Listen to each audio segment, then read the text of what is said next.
Welcome to the Kaballah of Purim, Part 2. This is on the discourse that was delivered by the Rebbe by the Farbrengen of Purim in 1953, beginning and based on the verse where the Megillah describes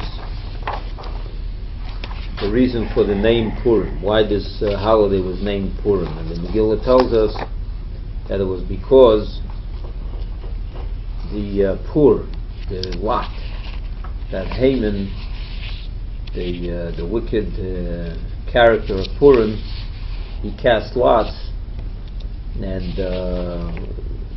he cast lots because he couldn't decide which day to destroy the Jewish people and which month, and because of the lots, which the lots in Hebrew are called Pur, or in Persian, so therefore the name is called Purim. So the Rebbe asked in the beginning of the discourse, why would that be a good reason? Why would that be a reason to give this holiday a name Purim for the lots that Haman was the wicked, an evil man, that and the lots that he cast were with the intention of deciding when to decide, to help him decide when to destroy the Jewish people. Why would that be the name of this very holiday? We're celebrating the victory over Haman. So why would we mention the lots of Haman in the name of this holiday? So he began explaining that that Purim and Yom Kippur share a common theme, that in both of them there was the idea of lots. On Yom Kippur there was also the lots that were cast in the temple to decide which of the two goats would be offered. There were two goats, and they would have to decide which one would be offered in the temple and which one would be sent to Azazel. So they cast lots. So that's the first thing, that the first idea that Purim and Yom Kippur share. And he points out that the name Yom Kippurim, and in the Torah Yom Kippur is called Yom Kippurim, which means a day of atonement, but it also means a day like Purim. That means that there's a similarity between Yom Kippur and Purim, and the similarity is in two things. Number one, as I mentioned, the fact that in both of them they cast lots, and the second thing is that they both represent, in both of them there is a revelation and a spiritual energy that comes from a level of godliness that is referred to as beyond the name Hashem. And in Kippur it says, Lifnei Hashem titaharu, before God you will become pure. And before God can mean simply before God, in the face of God, meaning so that you come before God clean. But before God can also mean higher than God, before the name Hashem, meaning higher than the name Hashem. That means that Yom Kippur, our purity, our atonement comes from a level of godliness that is beyond the name Hashem. And we find the same theme on Purim, because it's known that the Megillah of Purim, the book of Ester, is the only book that does not have God's name in it at all. And sometimes people make the mistake thinking that that's a sign that the book of Ester is on a lower level than the rest of the Bible, which has God's name many times. But Chassidus and Kaballah explain to us that no, the idea that the Megillah, that the book of Ester does not, that God's name does not appear in the book even once, is because the day of Purim has a relationship with the God as he's beyond his name, because the name represents a person as he's reflected to someone else, as he's expressing himself. It's an outer aspect of a person, a more external manifestation of a person. When do you need a name? So that others refer to you, so they can call your attention. So when there's another person near you, you need a name, but for yourself you don't need a name. That means the person himself is beyond his name. That means the name represents already a part of God that is external, as he's manifesting himself, expressing himself to creation, to something other. But God, as he's beyond his name, is deeper and higher within God's reality.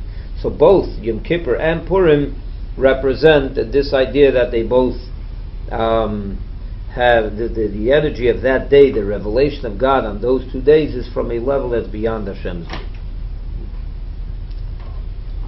We also explained that the idea of lots, also is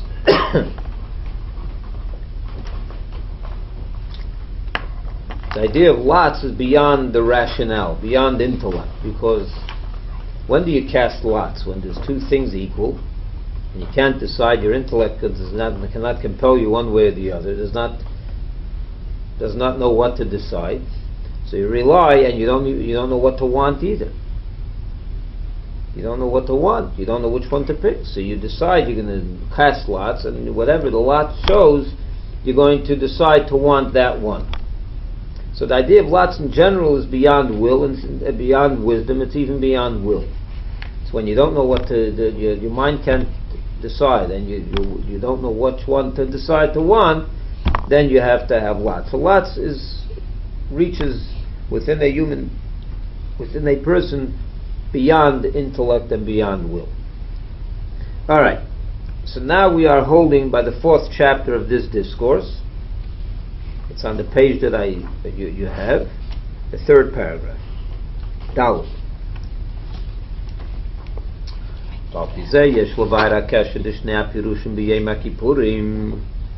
According to this, we can explain the connection between these 2 interpretations of the word Yom HaKippurim, which is the biblical name for Yom Kippur. What were the 2 interpretations of the word Yom Kippurim?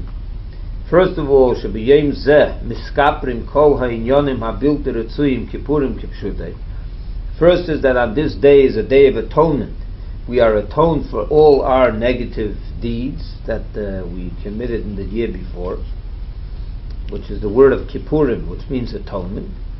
And the second interpretation of Yom Kippurim is V'sheyem Zeu K'moi Purim, that this day is a day like Purim, Kippurim. Shadimdim di Yom HaKippurim L'Purim Mushe B'Yom HaKippurim Yipilu Geirul K'mei Purim Oshem HaPuru HaGeirul.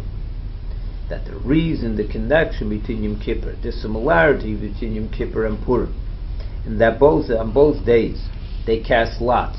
On Yom Kippur they cast lots for the 2 goats, and on Purim they cast lots. Haman cast lots, and that's why the name is Purim. So these 2 interpretations are connected one to the other. Why? And he explains, Ki shleim nesakapora al ha'inyonim she'asa hepacharos in the Torah mitzvahs hu kasham shachas hakapora hi me'er ein sof ba'al haratzon shalomaylim haratzon the Torah mitzvahs. Because when do you gain complete atonement for all the things you did against Torah and mitzvahs? When you when the atonement comes from God Himself, as He is beyond His Torah and mitzvahs, beyond His will for Torah and mitzvahs. That means as follows: that when God wants us to do the mitzvahs, correct? But that's the will of Hashem. But there is a part of Hashem that's beyond His will. Like we said before, that what's the idea of casting lots in the human experience? When you don't know what to want, you don't know which one to pick. So you have to reach higher within your reality. And so you cast lots, you decide whatever the lot decides, that's what I'm going to want. Right? So this idea of lots is also found within Hashem's reality. Lots is the level that's beyond will. That means God, at the level of will, wants Torah and mitzvahs. To cite an example of this. Every parent, and I gave this example I believe last time, every parent and children are in a relationship. But the relationship takes on different forms. The basic, normal, daily relationship between parents and children are in a house. You have a house and you run a household. The kids, you have rules in the house. Your kids know that they have rules they have to follow, that the parents want. Every kid is given certain responsibilities, and he knows that he or she has to fulfill them. And if not, there are consequences. And if you violate the parent's will, so, as I said, there are consequences. You either get a punishment or whatever. What does a child have to do if he doesn't want to get a punishment? He has to ask for forgiveness, yeah? So he asks for forgiveness. Okay, I didn't go to sleep on time yesterday. You told me that if I don't go to sleep on time, I'm not going to go to the restaurant the next day. I'm not going to go to wherever. So he didn't go and sleep on time, so the next day comes, he still wants to go to the restaurant. So what do you do? So he runs over to his mother and father and he asks them, sorry, I'll behave better next time. So you say, you know what, okay, I'll let him get away with it. Fine, so you look away. What happens if he does it again and again? And what happens if he does very serious and grave sins? Not just going to sleep late, but he really, really behaves in a way where it violates all the rules of the house, and it becomes a point where you can no longer hold him in the house. He's bringing home the wrong friends, he's bringing home the wrong influences. You cannot have him there anymore. He violated everything. He asked for forgiveness 100 times. There's nothing you can do. You have to tell him, pack your bags, you have to go find yourself a different place to live. You should never know of such a thing, but our parents have to deal with such types of situations. And he's forced out of the house. He's forced out of the house because he violated every will, every commandment of the parent. What does such a child have to do in order to gain the favor of his parents again? Asking for forgiveness is meaningless. There's no forgiveness because they don't trust him anymore. Forgiveness means nothing anymore. So what do you have to do?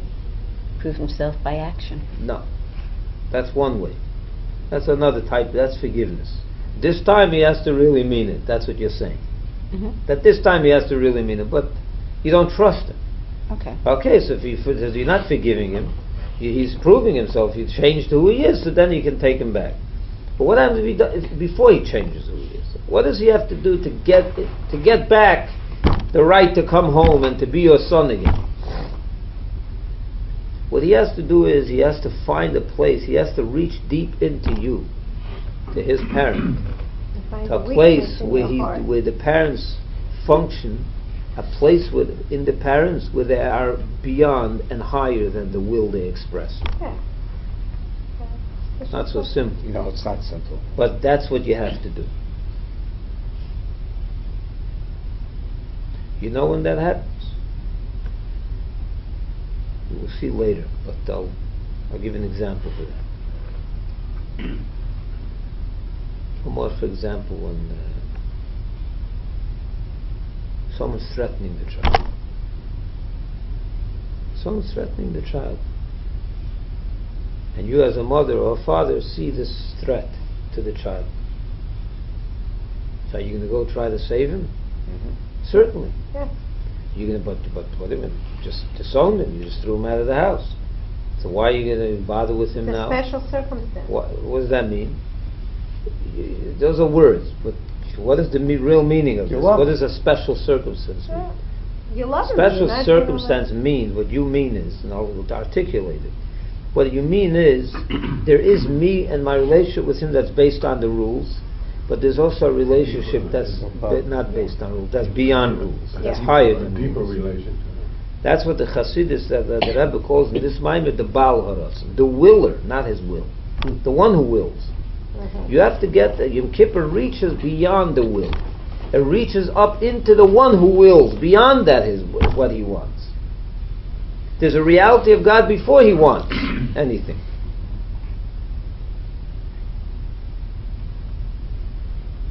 The pure God as undefined by even what he wants. That's where a Yid has to reach. That's the idea of lots. What do we say lots are? Lots are a person can't decide what to want. Lots means it's beyond will, higher than will. You follow? On Yom Kippur we make lots, we cast lots because that's the reality. That is the level of Hashem that we are connecting to on that day. Beyond His will. Doesn't mean He changed His will. He didn't change. God doesn't change anything. But you're functioning from a place that's beyond the will. You're touching Him on a higher level. And that's what He's saying over here. Kishleim, the fourth line, right after the bracket, the parentheses. Kishleim is HaKapara al Hinyanim Sha'asa Hepech Haratz in the Torah mitzvahs, the full atonement that we receive, that we gain for our sins. Ukesham Shochas HaKapara is when we draw the atonement.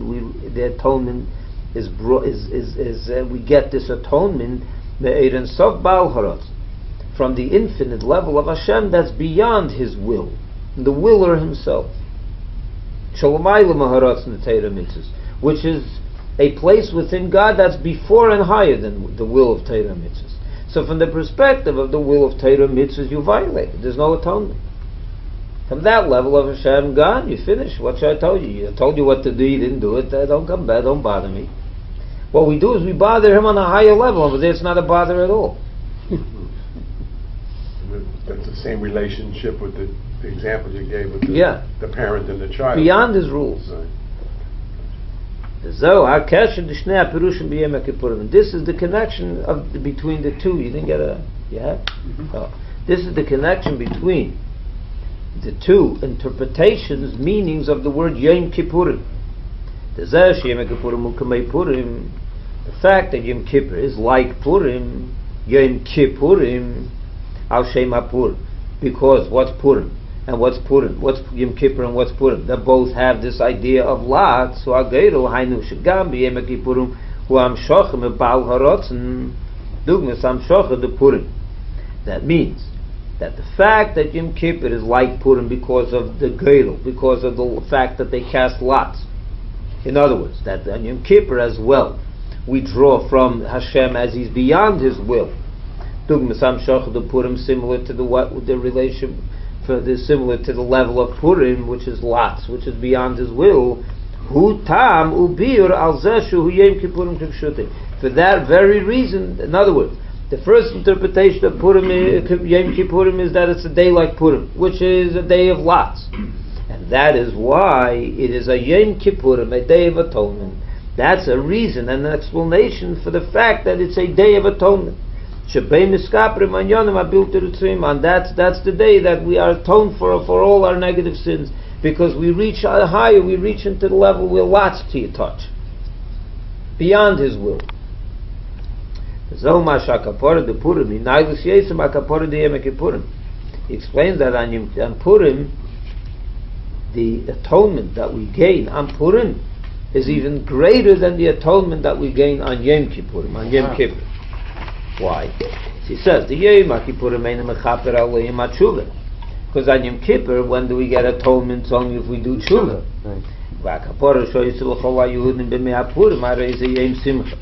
Whereas the atonement that we received, that all Jews received on the days of Purim, which is why we got the miracle of Purim, because God atoned for our sins. So it's not a day of tshuva. On Yom Kippur, the emphasis is not tshuva. On Yom Kippur, on the Purim. On Purim, the emphasis is not tshuva. The emphasis is simcha, is joy, an unabounding joy. And it atones for everyone, whether you did tshuva or not. It's not dependent on tshuva. He says, and the reason is, why is the atonement of Purim higher than the atonement of Yom Kippur? Because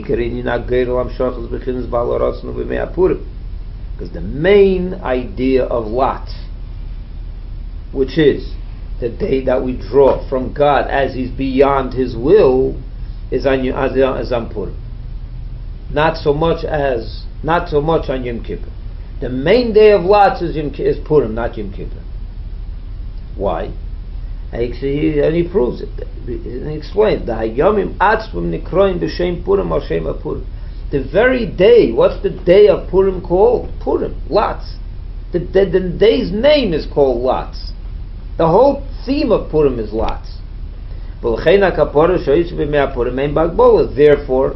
the atonement has no limitations to it. You did tshuva, you didn't do tshuva.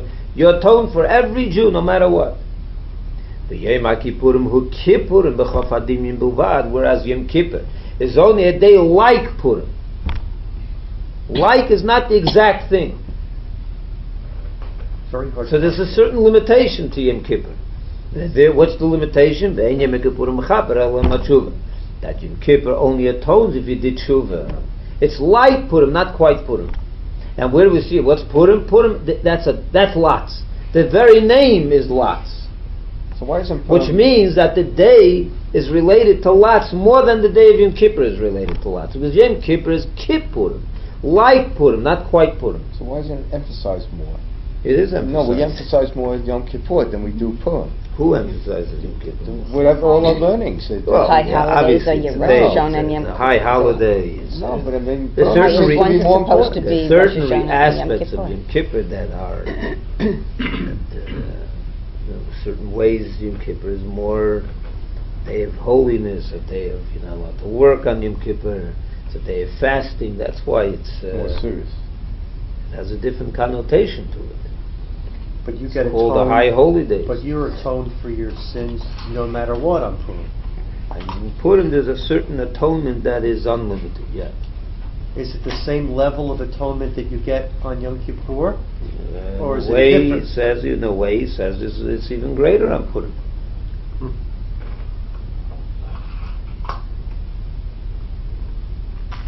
Let's see further. You follow? You understood? I just have a question about lots. When you cast a lot, is that casting a wish, a vote, a prayer? What you're doing what are you is actually doing. You are. It depends what kind of lots. If you're doing any, meeny, miny, mo, it's meaningless. But we're talking about over here spiritual concepts. The lots of Yom Kippur, the lots of Purim. What this did was, what is lots? Lots is I can't decide. My will and my intellect is unable to make this decision. Right? So I have to rely on some higher power. I have to dig deeper. So we don't know what to do. We don't have it. In other words, when we say dig deeper, we rely on two dice. That's not deeper, obviously. That we're just relying on whatever comes out. Doesn't make a difference. But then Yom Kippur, that concept of lots, and as we'll see soon in Purim as well, we'll see what Haman tried to accomplish over here. Lots, the idea of lots on Yom Kippur was that we reached within God a place that's higher than will and intellect. Higher than God's intellect and even higher than God's will. So it's a communication with It's a revelation, God. it's a relationship with God as He is, in His reality as He's beyond His will and wisdom. The pure essence of Hashem. What I want is not who I am. It's a certain lower aspect of myself. What I perceive is certainly lower. They're high in the ranks of the human being. They're they're higher than my hands and my heart and my feet, intellect and will. But they're not the essence of the person. The essence of the person is beyond what he wants, beyond what he thinks. There's the very person himself. That's lots. That's the reality of lots. And certainly as it relates to God. When we say we're going into the realm of lots with God, that means we're going into a place where it's beyond will and wisdom. Will and wisdom can't decide this. They're two equals. We don't know what to decide. So God says cast lots. God's cast lots means go deeper, go higher. A place that's even beyond the intellect, beyond the will. We explained this last week.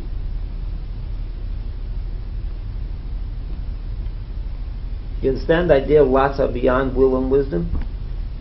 Kind of. Yeah, no. In other words, you don't know what to decide. Right. Your will and wisdom can't decide this issue. So you have to rely on some higher power.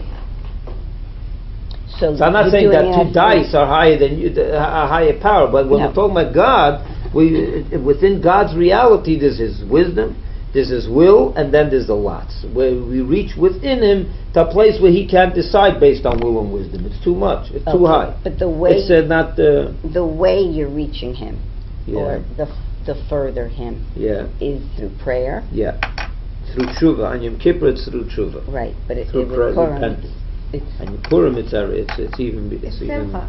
No, yeah, it's simcha. It's joy.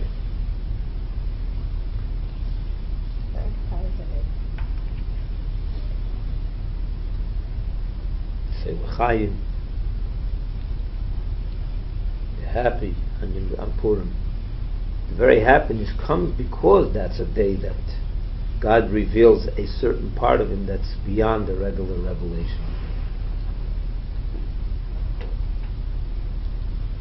The 5th chapter, we need to understand. Now he's going to ask a question. If this is true, it will be enough. According to above mentioned, Shalday Hapur Hu Ageiru, Hu Amshachos Eirens of Baal Harotzen, that through the lots that they cast on Purim, we draw God as He is beyond His will, the essence of Hashem Himself, Shaldays and Iskapro Kol Inyanim Abil Tzim, through which we said, we atone for everything. Why do we get atoned for everything? Because we're reaching a place that's beyond His will. Where did we what did we violate? What do we need atonement for? Because we violated His will, but when we reach beyond His will, okay, everything's fine over there. Right? So that's the case, that through lots we reach God at such a high level.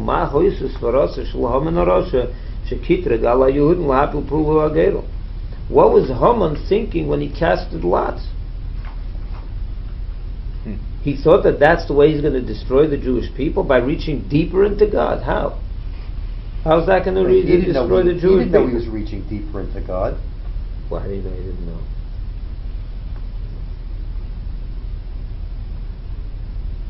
The Haman down here didn't know, but the Haman down here is a manifestation of a Haman up there. That Haman did know. So it's divine intervention. No, the Haman up there, the negative forces in heaven, got the Haman down here to cast lots, because they were casting lots. What were they thinking? What was the thought process? That's how they're going to that's how they're going to destroy the Jewish people. On the contrary, that's where we get our atonements, and that's where God forgives everything that we do. What were they thinking? Huh? But if the Haman up there knew the difference, he wouldn't even bother trying. Cause he did try. But he shouldn't have if he Why? knew what... That's the question. Why was he trying through lots to destroy the Jewish people? How was he accomplishing it through lots? On the contrary, you would think that he would reach to God in a place where they did violate His will. At the place where they violate His will, maybe He can get Him to destroy the Jewish people, because they don't deserve. But you're going to reach Him at the place where He doesn't care about His will, He's beyond His will. How are you expected to get the Jewish people over there? You understand the question? We also need to understand another thing. The Pasuk says that the reason they call these days Purim is because of the lot. The famous lot. Which lot are we talking about? The Hapur Behei idea Koyel Hapur Shenem Lufneze. Hainapur Shehipul Haman. That means the lot that we're talking about is the lot that was mentioned earlier in the Megillah, which is the lot that Haman cast to destroy us. But Hapur Shehipul Haman Oyelim built it us. We said the lot that Purim cast was a bad thing for us. Why are these days called Purim? For the lots that Haman cast. If you want to tell me that Purim is called lots because of some high level of reality of godliness, very nice. That makes a beautiful name. It reaches it's referring to God on the highest level. But that's not what we're talking about over here. Over here we're saying that Haman was named. That the name Purim was named lots for the lot that Haman cast, which is a negative lot. So how does that make sense? So the Rebbe is now going to begin to explain what Haman was thinking. What was Haman? The Haman up there. Haman's spiritual counterpart. The Kudas Habir was the explanation is as follows. Shemitzad Hadar Gedish Talshulos. Here's where we go back to our chart. From the perspective of this Seder Ishtalshus, the order of cause and effect, of the spiritual evolution of the world, where things are in order, one leads to the next. Yeah? Since at this level, when God reveals Himself through the Seder Shtalshalos, in these levels, the actions of mankind are very important. They count. They count. Yeah? So therefore, Ikra Shpoi Yisroel. So when God reveals the spiritual effluence, the spiritual divine, the divine energy to the world from this perspective of the Seder Shtalshalos. So we explained last time what Seder Shtalshalos means. That's God as He's in a very contracted, lower level already, where the worlds already are becoming a reality, and even our physical world and the actions of lower realities count very much. Yeah? So there, Ikra Shpoi Yisroel. So from that perspective, you own from these realities, God will shine and give only to those who deserve, which are, of course, the Jewish people. Since the Jewish people fulfill Torah and mitzvahs. And even those Jews who are not tzaddikim are also full of mitzvahs, packed with mitzvahs like a pomegranate is packed with seeds. That means every Jew deserves. Even not, maybe not as much as tzaddikim, but they certainly deserve more than Haman. As it says in the pasuk we say when we bring the first fruits to the temple in the mitzvah of Bikurim. So there's a whole prayer that we say at the end when we bring it. So one of the things is we ask Hashem for great blessings. So what do we ask Him? Look down upon us from heaven and bless your nation, the Jewish people. So what's heaven? So he explains, the Shamayim, from the level of heaven, Shamayim. And what does Shamayim represent? What level are we talking about here? So he explains in the bracket, Shamayim Shamayim. Shamayim is made up of two words, Shamayim. There is water. What does water represent? Umayim Chachma.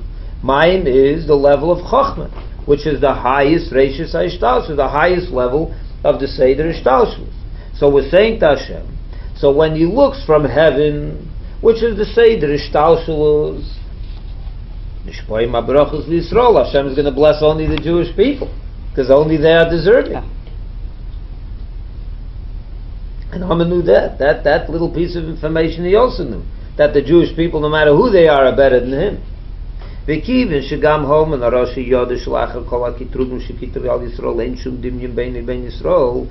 Haman also knew that even after all the bad things he said about us, that they don't do the mitzvahs properly and they're still better than him.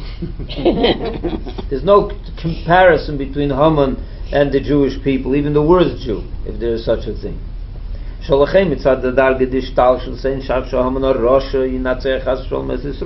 And therefore he understood that from this level, from this reality, the Seder Ishtalshalos, as things flow downwards from this reality where the actions of mankind count, he has no chance.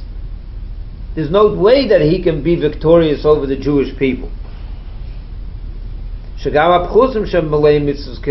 even the lowest ones are better than him, they're full of mitzvahs. So he knew that from this reality he's never going to be able to accomplish destroying the Jewish people. So what did he do? That's why he cast lots and made a girdle. The key, so what's the girdle? He reached beyond the Seder Ishtalshalos. He had to climb higher within God's reality, to the level of lots, as we said before, which is higher than his wisdom, which is the Seder Ishtalshalos, and it's even higher than his will. So why would God give in to Wait a minute, wait. This is how The kiv in Shabbat dargedul ma'ilum ishtalshalos geirul. Ein ma'isa tachtein tevis makom. Since from this level, beyond the Seder Ishtalshalos, the actions of mankind down there don't count, doesn't make a difference. He's too beyond all that. It's like I said, when you get into the parents beyond their will, everything is even. They're both kids are equal. Right. Then the troublemaker and the good one is all equal. So he thought they might all are equal there. darkness and light are all the same. He's so beyond the world that nothing counts. Therefore he thought that from the perspective of that level of lots, which reaches God beyond His will and wisdom, we're at the place where beyond the Seder Shtalshus, which the actions of mankind don't count for much. He thought that from that perspective he might have a chance of destroying the winning over the Jewish people. You following? Following, but I don't. It's very deep. But I don't understand why even at that level Hashem would allow something like that, because He's so evil. There's no evil and good. I understand, but it's what's the question? There is always evil and good. No, there isn't. That's the point. There is a reality within God where none of this makes a difference. Oh. What makes evil and what makes good? What makes someone evil and what makes someone good? Their actions. The actions don't count. He's beyond actions over there. What actions? Give me an example of actions. One's a murderer and one's a tzaddik. Just his thoughts of what he planned to do. But he is beyond his thoughts. God is beyond his... that's a realm where God is before Torah mitzvahs. There is no Torah mitzvahs at that level. He's beyond Torah mitzvahs. Torah mitzvahs starts at God's will and His wisdom. If you reach Him at a level that is beyond His will and wisdom, you're reaching Him. You're reaching beyond that, beyond those the rules. There are no rules. So the evil inclination all the time knows that. Yeah. And then therefore tries it all the time, because they know they can. So Haman, that's what he tried. He tried. It doesn't mean he succeeded. I know. But the evil inclination always knows to try to go to that point. It's a serious challenge. It's not a joke. It's a serious challenge. The question is not why he did succeed. The question is why he didn't succeed. Rabbi, it's a little cold here. Can we take it? Oh boy, I'm freezing. So you understand the question? Thank you, Rabbi. So he thought that if you cast lots and you reach God at a level where He's beyond His will and wisdom, beyond Torah mitzvahs, so then there's no Rosh, there's no Tzaddik, they're all equal. What makes a Rosh and what makes a Tzaddik? When you violate Torah, you're a Rosh, and when you keep the Torah, you're a Tzaddik. At a place where Torah there's no Torah yet. So there's no Tzaddikim, there's no Roshim, there's no nothing. There's darkness and light, it's all the same. Over there, Haman is like Mordechai. But down here, he knew. I'm not talking about down here. I understand that, but eventually he would have to do that bad action down here. Which bad action? What is the bad action? Whatever his thoughts are about the lots. Yeah, but at that point, if you're able to get God to agree, He'll be able to accomplish what He wants. And at that level, God should agree. What's the difference? A tzaddik and a righteous and an evil person are all the same. There's an answer. What do you mean? What's the question? No. There's an answer to what question? But did Haman do any... Go ahead, you'll get to it. I don't understand the question. Did Haman ever do any mitzvahs? No. What? Did Haman ever do any mitzvahs? No. So then why would That's he what even he's saying. consider? This mitzvah doesn't make a difference. At that level doesn't make a difference. I mean, he's the same like everyone else. There's no levels, no mitzvahs, there's no tzaddik, there's no rosh. There's darkness and light. It's all the same. See, we never thought about it. The question We never is... thought anything about being at that level, so it's hard We to... didn't know that level The was... question You is... didn't know there was such a level. Right. You didn't know there was such a level. Right. No, even if we knew there was a level that high to go to, we didn't know that you could go to it. That's where It's we go there, every but we time we don't- ask But God he for wants forgiveness that. on How Yom to Kippur. articulate it, or even how to... That's where we go every Yom Kippur. And we go there even more on Purim. And guess what? Haman also tried to go there. Right. But why He was smart. The question is, why wasn't he successful? That's the question. That's the question. From that perspective, Haman should be misled, should succeed. Why should the Jews win over? Why should Mordechai be So more the same. than Haman? Be more victorious than Haman? The Rebbe goes on the tangent over here in the 6th and 7th chapter. So this is very interesting. But as an introduction to this 2 chapters, I want to mainly chapter 6. Let me tell you first what he's going to be talking about. The Megillah opens up with the words, "Vayihi b'mei Achashverosh." It was in the days of Achashverosh.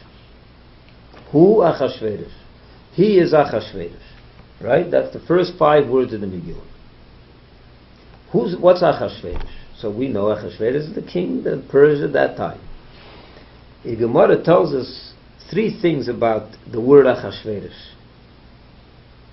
One is that Achashverosh is a reference to Hashem. How does Achashverosh refer to Hashem? Because the word Achashverosh is made up of two words, Achris Vereishis. Achashverosh, Achris Vereishis. Sounds similar? Achris Vereishis means the beginning and the end. Shaloi is his. That's what the Gemara says.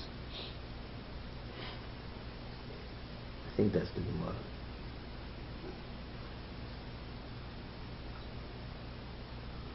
No, the Medrash, I'm sorry, that's the Medrash.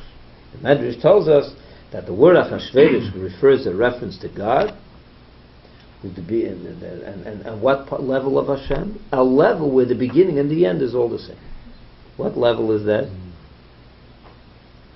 That higher level, higher than the Seder Ishtash. And Seder Ishtash is higher and lower.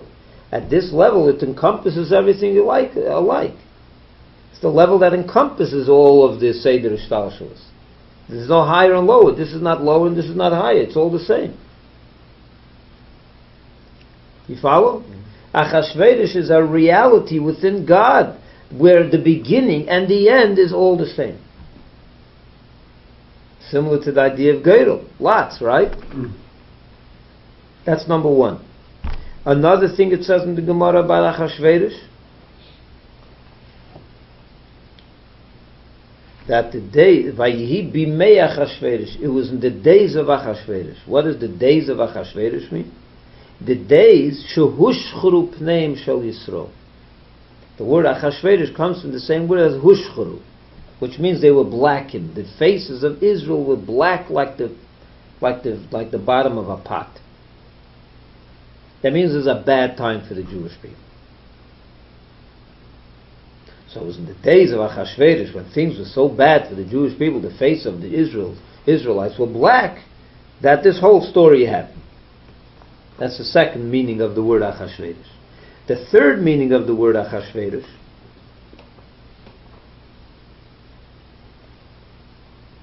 is, again, the word Achashverosh is made up of two words, Achash and Veresh.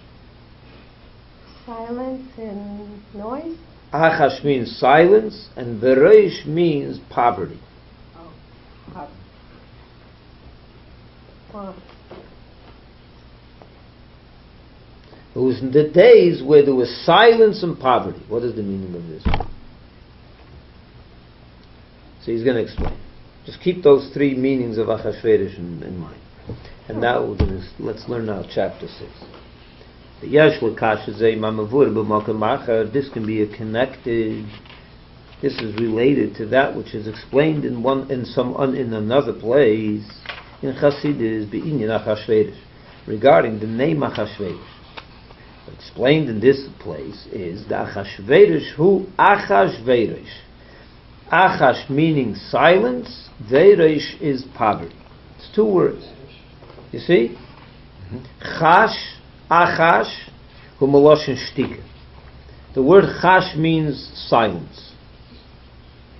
T'kediyisa b'Gemara, as the Gemara says. The Talmud tells us, Mai chashmal. It says that Ezekiel saw in his prophecy, in his vision, something that was named Chashmal. It's what it says in the book of Ezekiel. You remember that? What's Chashmal? Electricity? No. Light. What is Chashmal? So he says, the Gemara says, what is Chashmal? Itim Choshes. Chash is broken down into two words, Chash and Mal. Chash is, sometimes it was silent. The itim memalule, sometimes it spoke.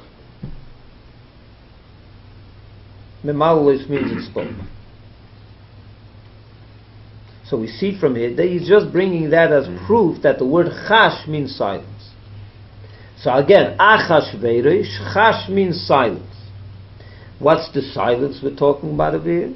So he explains, V'hashtike the chash hilamayla medibur. The silence that we're talking about, of this thing called chash, this chash is a reference to silence that's beyond speech. I'll give you an example of this. And he gives it, the Gemara says that if you're ready to pay someone to speak, you speak. If you're ready to pay him $1 to speak, you're paying $2 to be silent. That's what the Gemara says. Silence is better than talking. It's better. It's higher than talking. So there's a level of silence that's higher than speech. It's worth more than speech. What's the meaning of this silence that's beyond speech? There are certain things, expressions, there's certain emotions, for example, certain things that you cannot express in words. There's no way you can express it in words. You can express it through certain facial expressions, gaze you in the eyes, that you express an emotion. It's beyond speech. It's too deep, it's too high, it's too lofty for speech to express. Right? Mm-hmm. You ever came across something like that? Absolutely. So that's a silence. You can't speak. You're silent. The person is silent. He's just looking at you. But he's expressing something so deep that's beyond the ability. It's beyond the ability to speak. It's beyond speech. He says like this: the sheirish hadibur. What does this mean in God's reality? He says like this: the sheirish hadibur. The source of speech. Where does speech come from? When you do speak, where does that come from? Your brain, your mind. What do you speak? That which you're thinking. The source of speech is intellect. Hopefully. But normally, the source of speech is intellect. Bashtika, so what's silence, which is beyond speech? That which is beyond intellect. Higher than Chochmah. Shtika is a reference to Keser, the crown which encompasses Chochmah. Right? The crown meaning over here, will. That which encompasses Chochmah. What's a crown? It's on your head, it encompasses your head. It encompasses your intellect. That's why that level is called Keser, the crown. Because like a human crown, it encompasses the head, which is the seat of the intellect. So in God's reality as well, Keser is the level that encompasses the Seder Ishtalshlus, beyond the Seder Ishtalshlus. All right? You with me, Miwa? Well, Kamaim Razal, like the sages tell us, Siyog lachoch mishtika. The Siyog lachoch misyog melashin gedru makva Keser shul ma'ala machoch. The Mishnah tells us, I think it's the Mishnah, yeah, the Mishnah tells us that the border, the fence around wisdom is silence. The sign of a smart person is he doesn't talk all the time. He's silent. He listens to others. So we see over here is that this silence is a fence around Chochmah. It means it encompasses Chochmah. It's that level that's beyond Chochmah. Chochmah, as we said, is the highest level of this evolutionary process called Seder Ishtalshu, the part of Hashem that's already involved in creating worlds, right? Lowering himself. This silence encompasses that level of God that encompasses Chochmah. This could be connected in Madis b'Medrash with that which is said in the Medrash. Chabad ad-nei Achashverosh. Achashverosh refers to the Eibishter, to God, Sha'achris v'reisha shalei, who's the meaning of at such a level of God, where the beginning and the end is all equal to Him. So that's what level is that? That's the level of Achash, of that silence which is beyond the Seder Ishtalshlus, which all is equal. You're with me or not? Ki Keser, because the crown, that which encompasses the Seder Ishtalshlus u'bechlal eira Seder. Generally speaking, this is the encompassing light. Shalmaylu mishtalshlus, which is beyond the order, this evolutionary chain-like descent process. The eira Seder v'keilachas v'reishas b'shavachas v'reishalei. And this encompassing light, only with regard to this encompassing light, could you say that the end and the beginning is all equal? From the perspective of Chochmah certainly Atzilus is higher than Bria, and Bria is higher than Yetzirah. But from the encompassing light, they're all equal. So that's the level of Achashverosh. God at that high level. Yeah? Are you with me? Yeah, but how did he get the name of that? Who? Achashverosh. How did he? Why he didn't deserve that? Now you'll know why. Okay. In this second paragraph, he tells you what happened. What happens when this falls, when this descends. It ends up in Achashverosh. Okay. We need to understand the Gemara is in the Gemara it says that the word Achashverosh that in his day, the days of Achashverosh was the time that the Jewish people were black, like their faces were black because of all their tzaras and all their problems and all they were downtrodden. Things were terrible for them. How could it be? How does this fit with the earlier explanation and interpretation of the word Achashverosh, which refers to God at such a high level where the beginning and end is all His? If we're receiving life force from this level, Achashverosh, how is it that we end up black? And so there's such problems? You understand the question? Mm-hmm.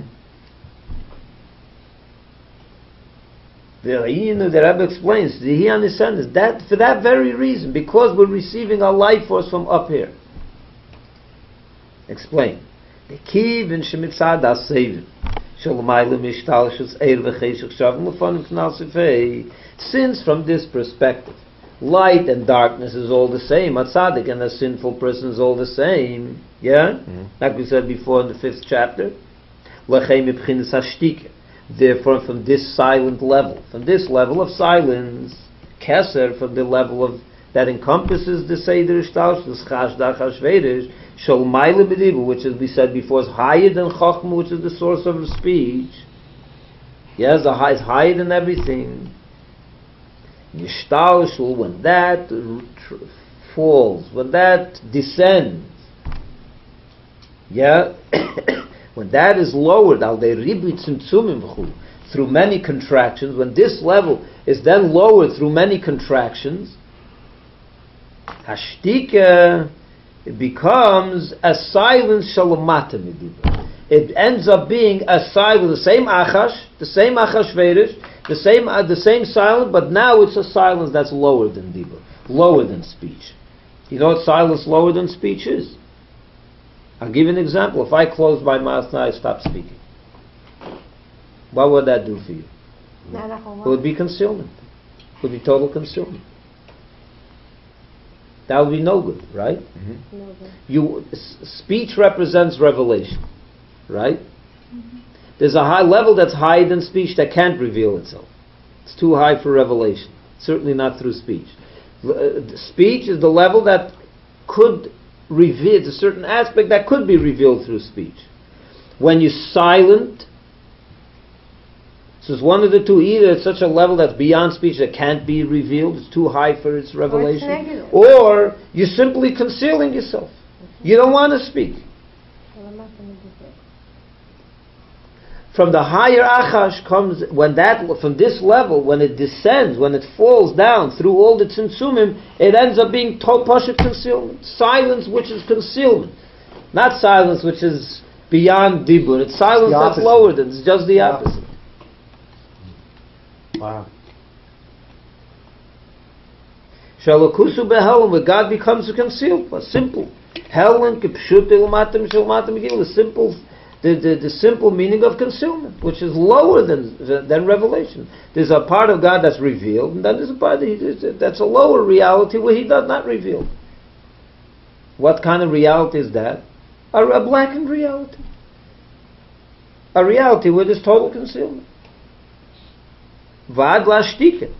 The kerach l'fnei gezer ne'olam.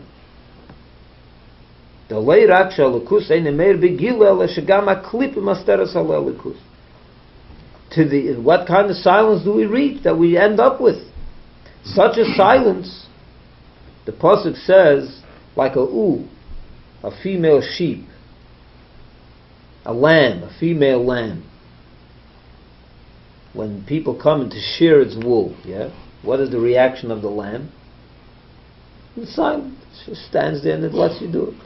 Doesn't make a commode, just lets you do what you want. It lets you cut off all its wool. He says the level of chash, silent, in the concealment, in the negative silences, where klipa, the negative forces of our reality, starts nurturing from kedusha and kedusha silent. It takes over. Where the negative forces take over, it starts shearing all the wool, all the goodness, all the kedusha, all the holiness, everything that's supposed to come from God to the positive to positive ends up being snatched away to klipa, and that's total concealment. And then malchus has to, and godliness, that level of godliness is silent. You follow what's happening here? Not only that God doesn't reveal himself, where he's not revealed and he's not shining in the revealed state, but the negative side, the unholy side, masteras alalukus, first of all it conceals. It's not just that God's withholding. He may not be holding, he's giving. But they're getting in the way, they're not letting us enjoy it. They are concealing it. Klipas nega, first, who conceals it? The neutral klipa, which is called chash. Until even the worst klipa conceals, which is the level that's pure, absolute poverty, veiresh, right? Achash veiresh. The less sect, that's veiresh, is the poverty. The poverty meaning the utter unholiness of this world, which is poverty from godliness. It's the opposite of godliness. That takes hold of kedusha, and it's a total concealment for the places where God should be revealed. It's complete concealment. That's because it comes from such a high level. When it comes from such a high level, which is then concealed, which then is contracted, it ends up in the worst of places, and that results in the Jewish people having a black face. Not black, but black in meaning it's the dark. There's no godliness by them. Exile. So that's where they were. Downtrodden, and that's what. That's where they were at that point. That's where they were. This is a time. These are the days of Achashverosh, the days that we're receiving our life force from Achash, and it's ending up Verush. So it's ending up in total poverty for the Jewish people, because it's ended up in the hands of the three unclean, unholy klippas, the sinful, negative reality.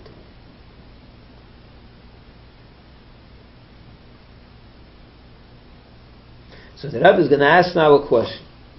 If this is true, that in the time of Achashverosh is a time that we were receiving from a higher, that the world was receiving from this level, so why did Haman have to cast lots? It's great, this level doesn't know the difference between good and evil. Why does he have to, what's the problem? Why does he need lots? It's already Achashverosh, it's already the days of Achashverosh, when God's revealing an aspect of him that's beyond good and evil.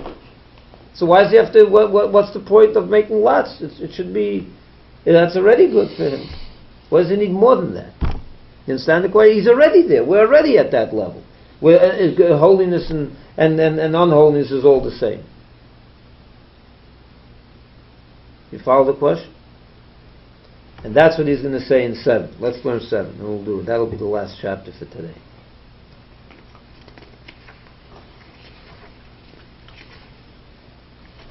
You still finished? You're still up to it? Yeah, up to it.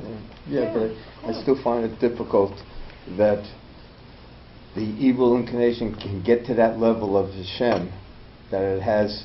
But it's that it has. I understand what's. What do you understand? You do understand, but you're having difficulty. Yes. Well, if you understand it, then you're okay with it. What's the no, because I'm not okay with it. Because no matter what, Hashem understands good and evil. And even no way. Why do you say that? Why do you say that? Well, what level is there good and evil? Because it does show itself up eventually, and Hashem says, well, why did I even let that happen? Let me ask you a question to give you an example. I'll give you an example of what maybe this will make it easy for you to understand. Imagine you go home tonight, and in your backyard you see a group of 15 ants. 15 ants, cockroaches, 15 bugs. Right? And they don't want to leave your house. They want to leave your house. They want to stay in your house. It's a ridiculous example just to illustrate this. So you make peace with them. You give them rules. You say you have to behave. You're not allowed to make a mess. have to treat each other nice. You get the spray. Is there a point in your reality that these rules make absolutely no difference? Rules by ants for you is even more. Right. Is God and us is further than you and ants, much further, infinitely further. When He gives us rules, it's like you giving rules to ants. Does it make a difference to you at the end of the day what these ants do? So if they're in your house, they're making a mess, you care, the good, But at a certain level where none of it makes a difference. A good ant and not a good ant, it doesn't make a difference to you. We're even less than ants to God than ants are to you. Because you're not infinite and they're not you're not infinite, you're both finite. God is infinite. Here's really what we do. At a certain level He does. That's the level of Torah and mitzvahs. Where He gives rules and it's important and that's the level that He has a relationship with us 365 days a year, 306. That's the world of the relationship. That's where most of our relationship with God is based on Torah and mitzvahs. But there's a place of God that's beyond His rules.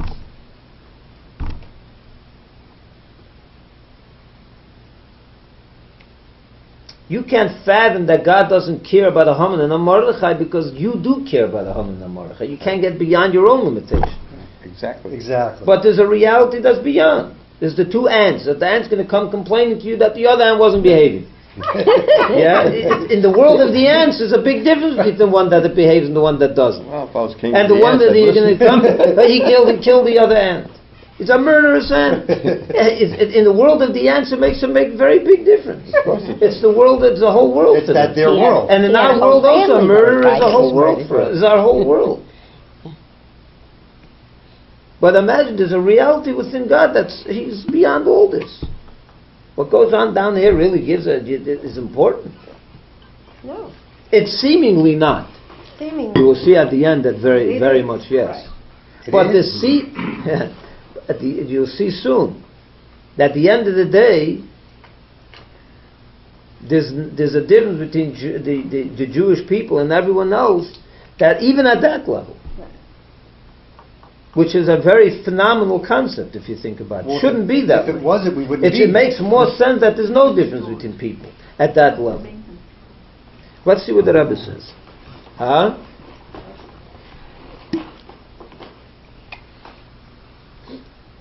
We're stuck in our reality, so to us a Haman and a Mordechai are two opposites. How could you not see the difference between them? Exactly. But we can't look at it God from at this point there's a very big difference. But over here, seemingly there isn't. So the question is, okay, I understand why Haman wants to get up here, but that was Achashverosh. That was already the time of Achashverosh where we're getting everything from that silence, that beyond Dibur, beyond Chochmah, right? From that encompassing level. What does he have to cast lots? What's wrong with what he has already? The whole era is already an era of beyond Seder Ishtalshu. So what's going on still? So he says in 7th, Yesh Leimar, this will end. We can perhaps say, that Tam al Zeh Shaham Nihipul Pur, B'chdei Lagil B'chinas HaGeru Shomaylu Mishtalshu, that the reason that Haman cast lots in order to reach the level of lots, which is beyond Ishtalshu, right? Av Sha'oz B'mei Achashverosh Gam Hekedim Shihipul Pur, Hoisan Hagam Mitzad L'maylu Mishtalshu. Even though in the days of Achashverosh we just got through saying, even before he cast lots, was a time where the world was running from that higher level, higher than the Seder Ishtalshu. So why did he cast lots? The reason he cast lots, he says,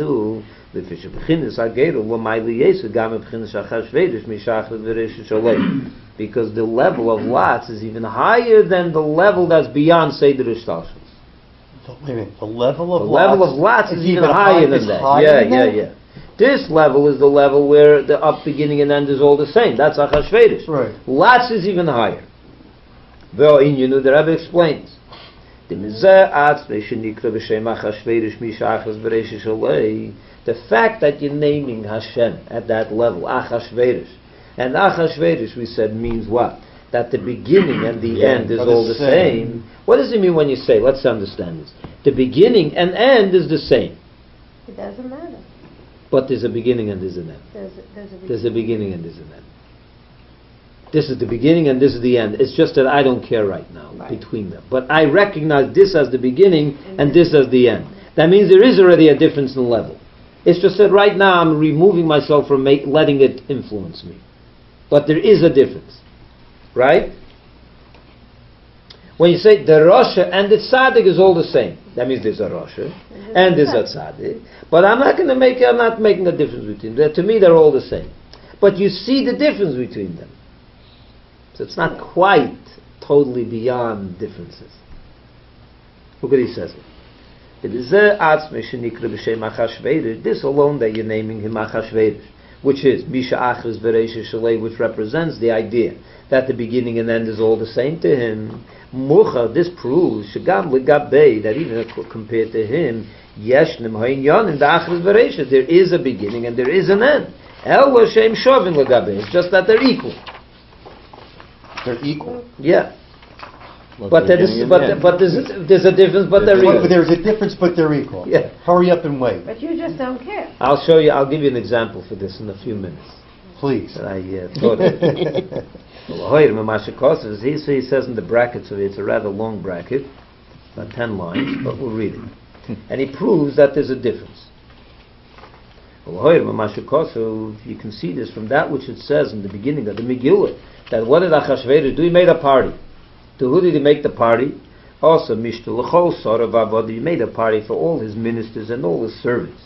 And only afterwards did he make a party for all the people, the common people that were in the city of Shushan.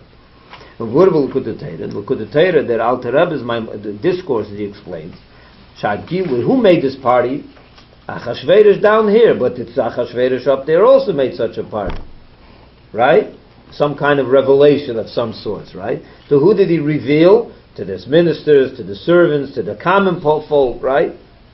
So he explains in Likutei Torah, Shagili, this revelation, that was to the common folk, was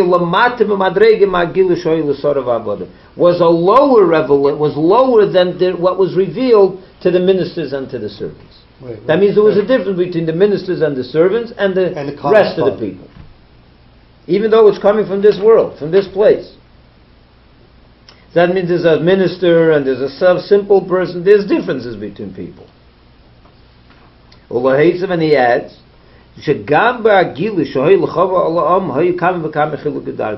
that even in the common folk, there were also differences between people. As the Gemara says, the Gemara says that what did Achashverosh make the party? He made the party in the courtyard of the garden of the palace.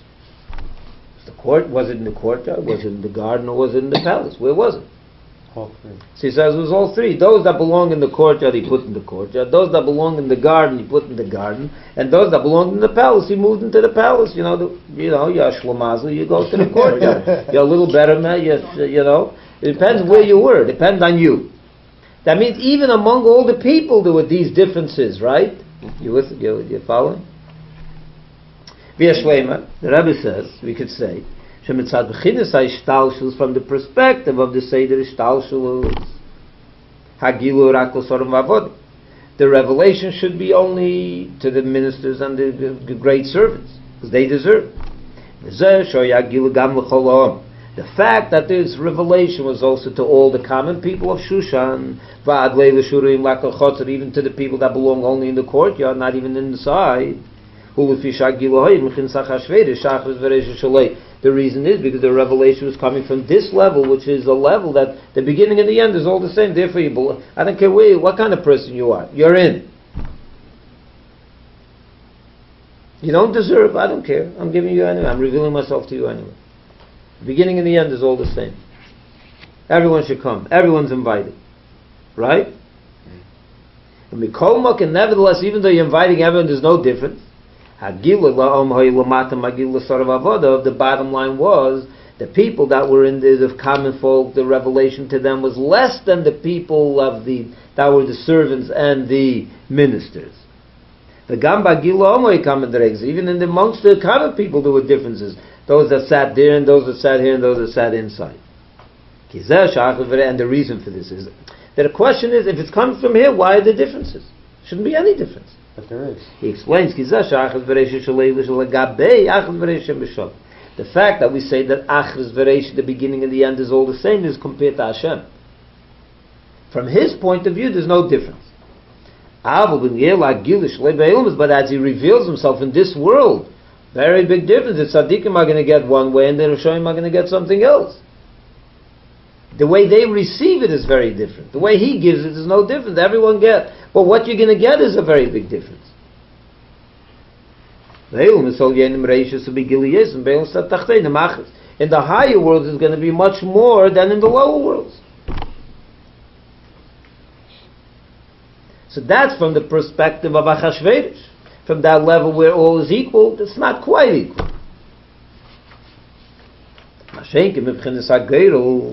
Now we're after go after the brackets. But, and we said before that Haman wasn't satisfied with this level. He went and cast lots. There's a good reason for it. He's not stupid. The reason is because from the perspective of Geirel, of the level where lots reach, there is no beginning and there's no end. It's not that there's a beginning and an end and they're both equal. There's no beginning and there's no end. Absolutely no difference. It's even higher. We see this from the fact, when do you cast lots? For two equals. That means everything is really equal. There's no difference. Like we said before in the second chapter, that when you cast lots, when it's pure, everyone is exactly the same. The two goats were the same on Yom Kippur, they were exactly the same. You tell me that Haman was so spiritual, he understood his counterpart. His counterpart. Yeah. Let's just finish up. I want to give you an example. Did you want an example, right?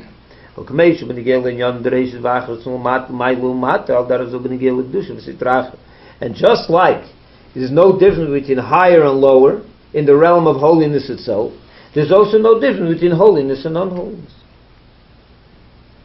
From this perspective, from the perspective of the lots, that higher level, everything is equal, really equal. From the level of Achashverosh, which is the encompassing level, there's a difference between holiness and unholiness. It's just that he's treating both the same. But this is holy and this is not holy. But because high, Hashem is so removed, so high, he doesn't care about good and bad, but there's good and bad. He recognizes that this is holy and this is holy, he just doesn't care the difference. To him, there's no difference because he's so removed from it. And that's why it's possible that from that level, even the unholiness should get even undeserved. Both levels of klippa, the neutral klippa, and then even the most poverty-stricken klippa, the pure unholiness, even they get. So bad is this situation, so removed is he that it's even possible that the unholy should overpower the holy. The unholy. That the Jew should be downtrodden. From the perspective of Achashverosh. From his perspective. Yeah. The Yidden became darkened. And he gives an example of this. It says in a verse in Proverbs, he says that you have a spider that's which you should catch with your hands, right? You should catch a spider, but nevertheless it roams around in the king's palace. You could have sometimes a spider in the king's palace, which is, what's the reality of a spider? A spider makes filthy. Makes dirt, and nevertheless the king lets it roam around. Why? But the king is so high, so lofty. He doesn't apply himself to worry about these things. He sees it's a spider. It's not that he's oblivious to the fact that it's a spider. Right. He knows it's a spider, not a minister. It's not a cleaning agent. It's a negative. It's the opposite. It's not. I don't care. To the Jews at the time. God is so removed that Kedusha and Klippa receive the same. That's from the perspective of Achashverosh. But even though it's possible that they both receive, and the klipa, the negative reality, can overpower kedusha, but he says over here the key words of a leila shvidim chas v'sholom. They cannot destroy them. From this perspective, Haman can never destroy the Jewish people. You can overpower them, you can remove, you can abuse them, you can't. From that point of view, Hashem will never let them destroy. And Haman knew that. Let me give you an example to this. Well, we'll go to the end and then I'll give you the example. But Haman didn't want to just make their face dark. He wanted to utterly destroy them. Chas v'sholom, God save us. Therefore, what did he do in order to accomplish that? He went and cast lots. He reached even higher than the level of Achashverosh. Because from Achashverosh's point, he can abuse them, he can never destroy them. Because from that perspective, higher, that level of lots, there is no holy and unholy. It's umamish the same. It's quite literally everything's the same. That's what Haman wanted to. He wanted to reach a level in God where Haman and Mordechai are the same exactly. It's not a tzaddik and another, but he doesn't care. No, I don't want there should be any difference. From that perspective, there's no difference to begin with between holy and unholy.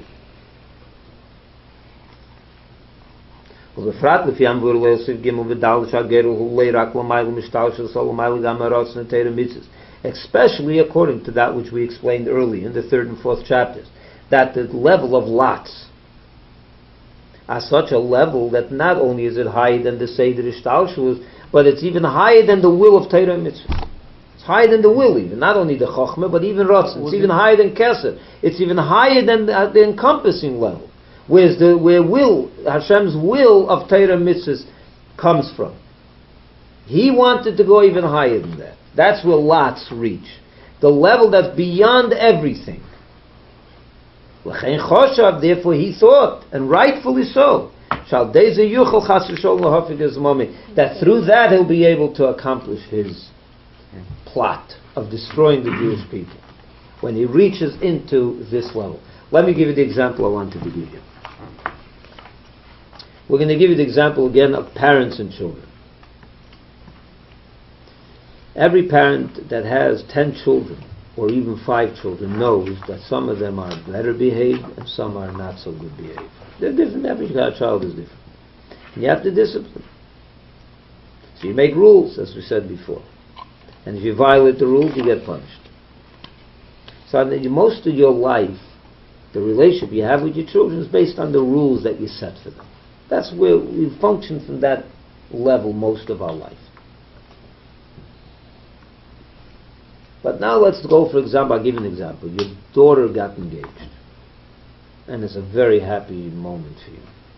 And everyone's celebrating in this marriage and so on and so forth. And they're celebrating, they're dancing, and they're having a great time. Right? So the parents are celebrating with their children. So does the father and mother at the wedding know the difference between children? They know the difference. This one's behaving, this one's not. They didn't forget that for a second. This was Kedusha and this is not. This is a tzaddik and this is not a tzaddik. But at this moment, I'm removed from all of that. Doesn't matter. I'm not worrying about that now. It doesn't matter. We're going to dance together. There's no difference. We're all going to dance and be brothers and siblings and children. We're all the same at this moment. What does it mean we're all the same? They forgot that he made trouble the day before. There's a rotten child and this one is only so well behaved. They didn't forget that. They're removed. There's a certain part, there's a certain reality of the father and mother that is revealed at that moment that is removed. That is beyond that daily level. Beyond their Seder Ishtalshus, if you will. It's their Achashverosh, right? They're beyond speech. They're beyond their will, beyond their rules. It's not that they don't know the difference between holiness. But now let me give you a third example. So those are that's 2 levels, right? One is the daily level where you deserve, you get. You don't deserve, you don't get. Then there's a moment, I don't care if you deserve or not, I'm removed from that right now. We're going to all celebrate together. You're all good now, right now. But imagine you wake up in the middle of the night one night and the house is on fire. You jump out of bed and you start running from room to room to save your kids. And you're throwing them out of the window, you're screaming, it's chaos. And you're just interested in one thing, running from, and the smoke is everywhere, and you're going to save one kid after the other. That moment, you don't even know that one. They're all tzaddikim. They're all tzaddikim. There is no difference. There's really no behavior. No, it's not that I don't care right now. At that moment, you don't even know that there's a difference between your children. There really is no difference. There's talking no difference. At that moment, such a level of your parenthood was revealed, the essential connection to your children. And at that level, there's talking no difference. There's no Torah, there's no mitzvah, there's no rules, there's no nothing. You don't even know that there's a difference between one kid and the other. You don't know.